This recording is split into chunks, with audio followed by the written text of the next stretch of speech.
Está começando mais um Entrevistas aqui na sua TVT, que hoje vai conversar com um contador de números, tão competente, que é consultor de empresas, que é fundador da Escola Trevisan de Negócios, fundador, professor, conselheiro, mas que é também um contador de casos e de causos, porque já se envolveu com iniciativas da melhor qualidade para tratar de um dos maiores problemas deste país, que é o problema da fome.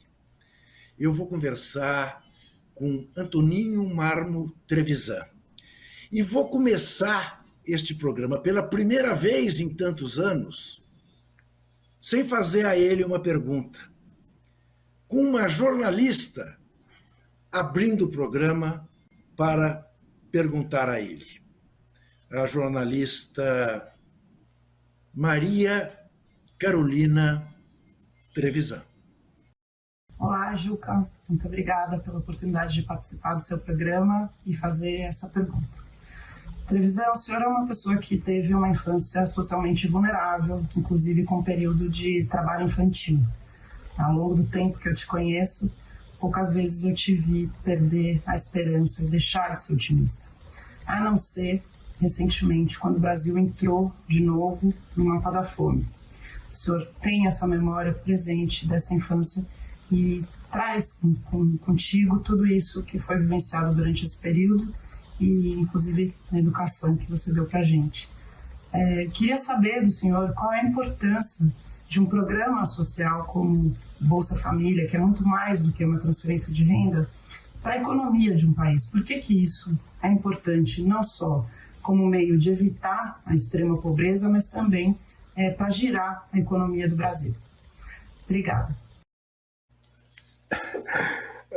Aí, agora eu tenho que respirar fundo, né? Não é todo dia, a primeira vez na minha vida, que a minha filha, sem eu saber, me faz uma pergunta assim, de bate-pronto. Ô, Juca, você me mata assim, né? Olha, para que você possa respirar um pouco, eu te pergunto o seguinte: você deu uma educação tão formal para Carolina que ela te chama de senhor, ou ela está dando um exemplo de como um jornalista deve tratar um entrevistado e chamá-lo de senhor, coisa que eu passarei a fazer imediatamente? Claro que ela está aí fazendo esse papel de jornalista, né? Porque nós temos uma intimidade, uma forma de nos tratar completamente irreverente, né? Sempre foi assim em casa, né? E sempre eu sempre assim quis e busquei que meus filhos também tivessem sempre um bom humor, não é? Eu acho que a vida, por mais que a gente faça coisas sérias, isso não quer dizer que nós não devamos manter a graça, ainda que sejamos duros, não é? A gente tem que fazer com graça, né? A vida tem que ser assim. E aí, filha, eu acho que, já entrando na questão, um amigo até escreveu num prefácio de um livro que vai ser lançado semana que vem, né, que eu seria uma mistura de Dante, não é? Com como é o nome dele, meu Deus? Bom, enfim. E por quê? E eu fui pesquisar, né? Eu falei, mas por que ele faz esse prefácio, né? Porque é o resultado de alguém, Juca, né, Carol, que buscou nele próprio as forças que ele precisava para enfrentar, desde pequeno, um mundo difícil. Desde os 9 anos eu já trabalhava e tudo mais. E, por outro lado, eu também penso que, às vezes, a gente é aquele menino daquele filme italiano, né? Que olhava tudo por um furinho, enquanto o pai preso, né? Na Segunda Guerra Mundial, um judeu, e ele conseguiu olhar a vida, né? De uma forma mais prazerosa, mais amena, não é? E não tão amarga como ela é, e a gente hoje acaba vendo isso pelas ruas, né, Juca? E eu também, por conta disso, tive essa passagem forte, que eu, aliás, até pouco tempo, numa ONG que eu criei e ajudei na questão da merenda escolar por 10 anos, né? Eu também acho, como contador, como consultor, que tudo tem jeito. Desde que você trate, desde que você foque, desde que você trabalhe isso e tenha isso na sua raiz, não é? Aquela história, tem que ter isso na sua raiz. Se eu tiver uma preocupação legítima com aqueles que estão precisando da minha ajuda, eu consigo resolver. Mas se isso não é parte da minha formação, Juca, é sempre mais difícil, né? Então, Antoninho, você teve o papel que teve no combate à fome lá atrás, nessa participação desta ONG, depois também da ONG que nós vamos falar mais tarde, a Ama Ribo. Tem toda a experiência que você tem com o meio empresarial brasileiro. Eu sei que a tua palavra de ordem é inclusão, inclusão, inclusão, inclusão. Em que medida o empresariado brasileiro denota alguma preocupação real com o que seja a inclusão? Porque eu posso estar enganado, mas eu tenho uma sensação que houve um momento em que o empresário brasileiro se deu conta da necessidade da inclusão para até se beneficiar dela, né, em relação à criação de um mercado consumidor, mas que de uns anos para cá deixaram de se interessar por isso, deixaram de se comover com as pessoas que estão dormindo na calçada, com mais de 30 milhões de pessoas com fome, com mais de sei lá quantas milhões de pessoas em insegurança alimentar. Como é que você vê este papel? É de fato uma insensibilidade? Há como recuperar isso? Como é que você olha para isso? Eu acho que primeiro depende da liderança, Juca. Eu vivi muito bem ali o início dos anos 2000. Francamente, eu sentia, era procurado o apoio que eu recebi para montar essa ONG. Eu tinha filas de empresários ávidos por participar. Era uma coisa impressionante. Alguns ficaram até aborrecidos porque não tinha espaço para eles, né? Por que isso? Porque tinha uma liderança chamando atenção para essa questão, comovendo as pessoas, tocando as pessoas no seu coração. Isso faz uma enorme diferença. Isso faz uma enorme diferença. Se o líder não prega, se o líder não chama a atenção, o que acontece com o empresário? Ele toca o dia a dia dele. O olhar dele não é, obviamente, não é só em relação ao bottom line, a última linha, o lucro, né? Ele também se sente constrangido de ver as pessoas na rua passando fome, e ninguém quer viver desse jeito e tendo uma bela de uma empresa. Mas, isso afirmo, reafirmo, eu nunca vi uma mobilização tão grande quanto aquela que eu vi, por exemplo, numa célebre reunião aqui no hotel, aqui no Jardim Paulista. Nós fizemos o lançamento de uma ONG para apoiar o programa de merenda escolar no Brasil. Olha, Juca, quando as pessoas, os empresários, começaram a chegar, nós tivemos que abrir paredes no hotel para acomodar todos. E eram de Antônio Hermílio, a Luísa, era a senhora lá do Ceará, que viajou só para essa reunião. Quer dizer, o presidente Lula abriu esse encontro, foi abril de 2003. Foi tão emocionante ver. Ali tínhamos pelo menos 1.000 empresários que, convidados, foram para saber como eles podiam contribuir. E eu me lembro que eu ainda fiz uma brincadeira, que eu tinha deixado um boné dessa ONG embaixo de cada cadeira, né? E de repente eu falei, aqueles que querem apoiar, vistam este boné.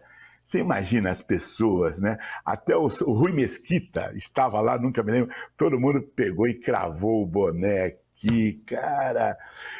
Ou seja, o Brasil estava irmanado e ali nós estávamos com 90% do PIB, prontos para seguir o caminho que fosse apresentado. E ali apresentamos o projeto e eles apoiaram por 10 anos. Eu mantive essa organização não governamental que cuidava de verificar, de treinar, de capacitar todos os membros dos CAIs, dos Conselhos de Alimentação Escolar, em cada um dos municípios. E era bacana, eu vou dizer por que também, aqui eu vou me controlar na emoção, Juca. Nós fazíamos uma vez por ano uma premiação do melhor prefeito do Brasil, o prefeito que melhor geria a merenda escolar. E era um manual enorme que ele tinha que preencher e tudo mais, não é? E aí, a cada ano, essa entrega desse prêmio, tinha lá o presidente da República. Na época, foi com o presidente Lula, né? O presidente Lula não perdeu uma desses encontros. Era lá em Brasília. Essa experiência acabou? Então, na verdade, durou 10 anos, né? Que era o prazo, acabou. Agora, você tem que ter liderança para isso, que te estimule, né? Aí, também eu achei que tinha completado um prazo bom, né? Porque me ajudou muito os conselhos de nutricionistas, o Conselho Federal de Contabilidade. Você imagina, tem um contador em cada cidade do Brasil. E era bacana porque quando chega o dinheiro, é uma coisa singela, né? Chega o dinheiro, são 42 milhões de merendas servidas todos os dias, né?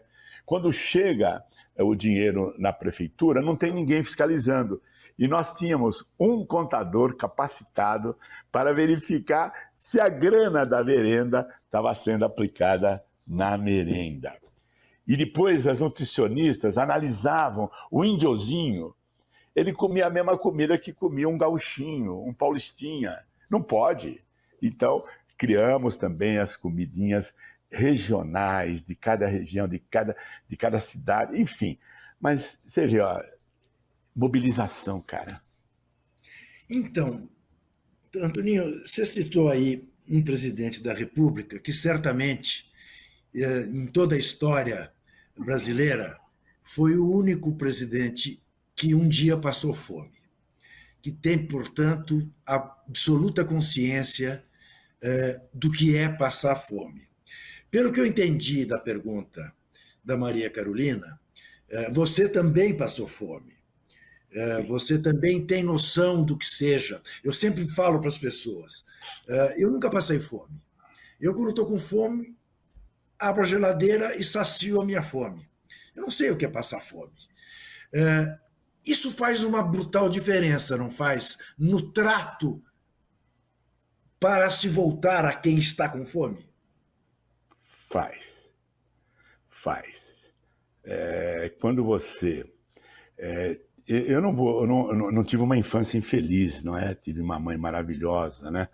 Mas a consciência de que se você não gerar a sua comida, por isso que você começa a trabalhar muito cedo. Por exemplo, lá a gente ia para aquelas sítios, fazendas, não tinham cercas, e eu com meu amigo Tuepa, a gente levava uns sacos de estopa nas costas e ia catar osso. Estava explicando para o meu irmão, João Silvério Trevisan, que ele estava no seminário, ele é mais velho, né? Catar osso, porque na época você não tinha as vacinas que você tem hoje, então era muito comum você encontrar carcaça de bezerro no meio do pasto, morto, claro. Né? Então, aquele osso a gente colocava nesse saco e semanalmente passava um caminhão que comprava aquilo para fazer botão, pente. Na época não existia plástico, né? Então, o seu olhar ele é muito mais sensível, não é? Eu também não quero te dizer, Juca, que você precisa ter passado uma situação difícil para fazer algo, claro.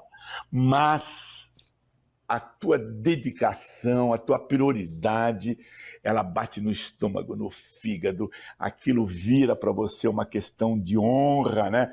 E como eu na área de educação, quer dizer, eu estava revendo também aqui, eu participei de 32 ONGs, né? Portanto, você carrega isso. Eu fui, por exemplo, da Fundação Abrinq pelos Direitos da Criança. Me lembro que com o Oded Grajew, né? E eu me lembro que na primeira reunião eu disse, eu sou produto do trabalho infantil. Falei assim, mas não quero que haja e não pode haver, não é? Aí, sobretudo na época a gente combatia as crianças que catavam laranja. Parece singelo catar laranja, mas a laranja recebe bastante produtos químicos, né? E a criança, quando colhe a laranja, ela perde a digital, pasmem vocês. Ela depois não consegue ter marcações nas suas digitais. Só para citar uma questão, né? Mas eu penso que o desafio é tão grande que se você não tiver um líder que, de fato, eleja a pessoa comer 3 vezes por dia, no mínimo, como seu foco, como base do seu trabalho, do seu governo, você não consegue combater, porque você esquece.